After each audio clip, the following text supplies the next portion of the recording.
Hey everyone, it's about 4:30 in the afternoon here on Tuesday. We had a beautiful day today, hot, steamy out there, windy, a little bit overcast now, but still it's going to be a gorgeous evening here.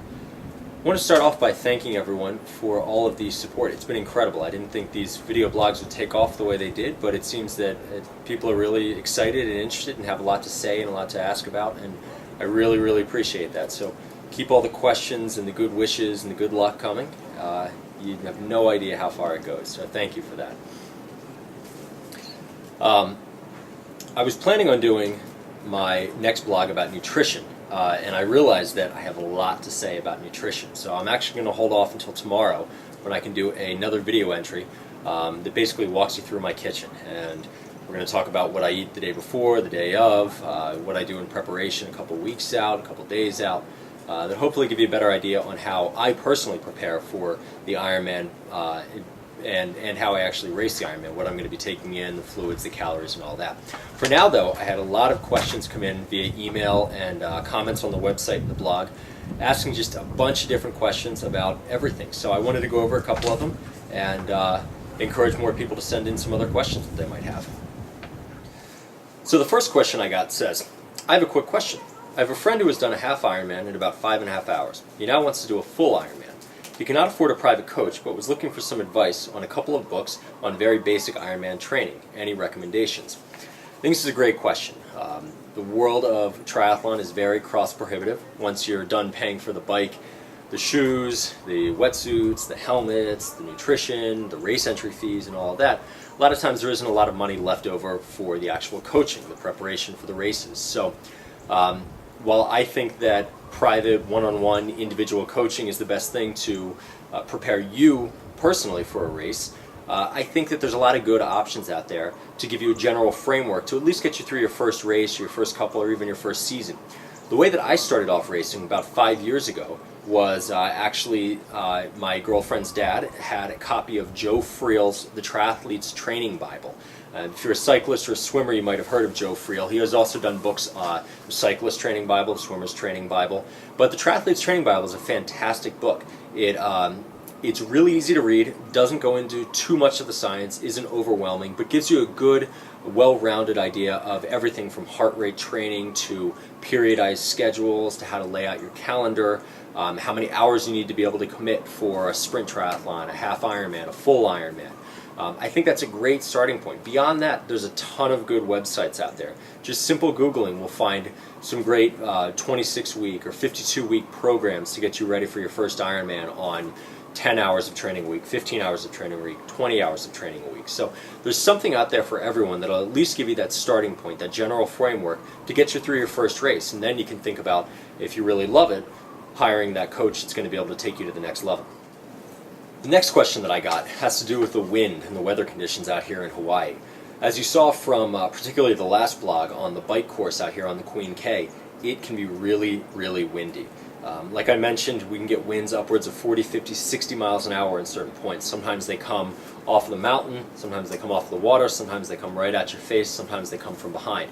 It can do a lot to really throw you around on the bike, but beyond that, and as this person's question says, it can cause a lot of cramping issues. A lot of people will go out and they'll ride on something like their speedometer or their cadence, and they'll try to maintain a steady speed instead of trying to maintain a steady effort.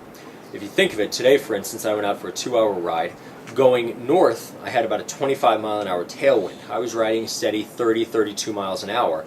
On the way back, that 25 mile an hour wind was coming right at my face, shifted a little bit, it was coming from the side. I was riding at about 16, 17 miles an hour. Totally possible that happens to you on race day. So how do you best prepare yourself to not get cramped? What I always recommend is, and what I use a power meter. I love training with power. It's the most consistent thing. Your power is always your power. So if you ride at 200 watts for an Ironman, whether you have a big tailwind, a big headwind, a big crosswind, no wind, lots of heat, cool day, whatever the conditions are, you're going to be able to put out, if you can put out 200 watts steady, it's a consistent effort no matter what the conditions are. Now, as with all other things in triathlon, it seems, power meters are expensive.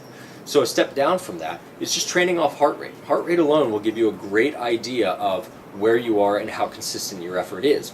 If you're supposed to ride your Ironman bike leg in 150 beats per minute on your heart, that 150 beats per minute should stay pretty much the same no matter what the weather conditions are, whether it's a headwind, whether it's a tailwind.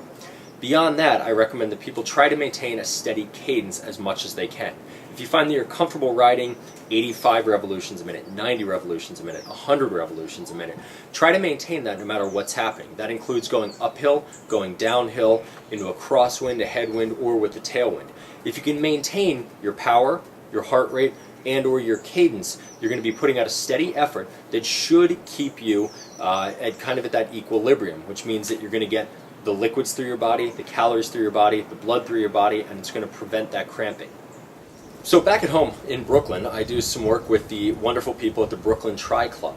And one of the BTC members wrote in asking, what's the water like out in Hawaii? There's some discussion among the Brooklyn Tri ladies of doing the Lava Man Olympic in April. The waters out here are just unbelievable. They can be rough if the winds are high, they can be calm on nice flat days, but they are crystal clear and absolutely beautiful. There's all sorts of wildlife, a million things to see out there. The biggest problem is, what I'm most afraid of, is being completely distracted on race day. The first day that I went out for a swim, I was planning to do about 1.2 miles. I think I spent about 2 hours in the water, and I don't know that I did more than half a mile. I got out there, there's fish everywhere, there's stuff to see, you're looking for turtles, dolphins, manta rays, everything. At one point I followed 2 spotted eagle rays that were actually mating. I butted in on their privacy and followed them around for about 20 minutes. It's unbelievable, and that's what you expect to see every single day. I've heard from people that have raced here in the past that they've been out on race day and had a pod of 20 dolphins, spinner dolphins, following alongside, jumping up next to them. It's distracting to say the least, but it's absolutely gorgeous. The water is always warm, so if you're thinking of racing out here, it will never be wetsuit legal. Wetsuit legal for all the non-triathletes back at home is whenever the water temperature is under 78 degrees, you're allowed to wear a wetsuit.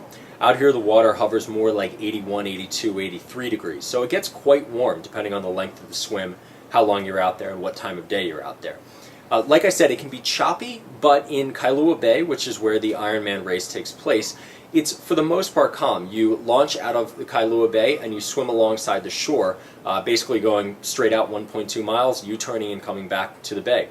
You're not protected necessarily, but you're close enough to shore that the waves never get too bad. On tough days, on really windy days, we might get 3 or 4 foot swells, which can be challenging, but it's all part of the game out here in Hawaii.